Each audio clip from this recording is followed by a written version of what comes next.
आता आपण आलो आहोत हरिओम स्वीट मार्टमध्ये। हे शॉप होऊन साधारण एक 8 दिवस झालेले आहेत आणि यांच्या जवळजवळ 5 ते 6 ब्रँच आहेत आणि यांच्या मुलुंडमध्येच 3 ब्रँच आहेत आणि रबालेला यांचं मॅन्युफॅक्चरिंग रबालेला होतं आहे। रबालेला मोठं यांचं युनिट आहे आणि ऐरोलीमध्ये हे सेक्टर 8मध्ये दत्तात्रय महाराज कोऑपरेटिव्ह सोसायटीच्या खाली झालेलं आहे आणि TGSP बँकेच्या खाली। आणि यांचं दुसरं एक आता ब्रँच चालू होते लवकरच सेक्टर 5ला पेट्रोल पंपाच्या शेजारी। आणि हे यांची एस्टॅब्लिशमेंट आहे जे स्थापना 1995 पासून झालेली आहे आणि इथे सेक्टर 8मध्ये एक खूप छान रिस्पॉन्स मिळतो आहे।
हरिओम स्वीट ड्राय फ्रूट्स नमकीन कॉर्पोरेट गिफ्टिंग हे शॉप 1995 पासूनचं आहे आणि याच्या शेजारी आहे हे बँगलोर आय्यागर्स बेकरी आहे।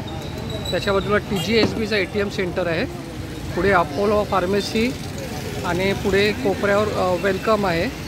आणि हे Dattatray Maharaj housing cooperative housing सोसायटीमध्ये आहे आणि याच्यावरच तुम्ही शॉपच्या वरच जर पाहिलं तर तिथे लाईट नाही आहे, तर तिथे TGSP बँक आहे, त्याची ब्रँच ऐरोली ब्रँच। आणि हे शॉप जे आहे सेक्टर 8मध्ये आहे ऐरोलीमध्ये।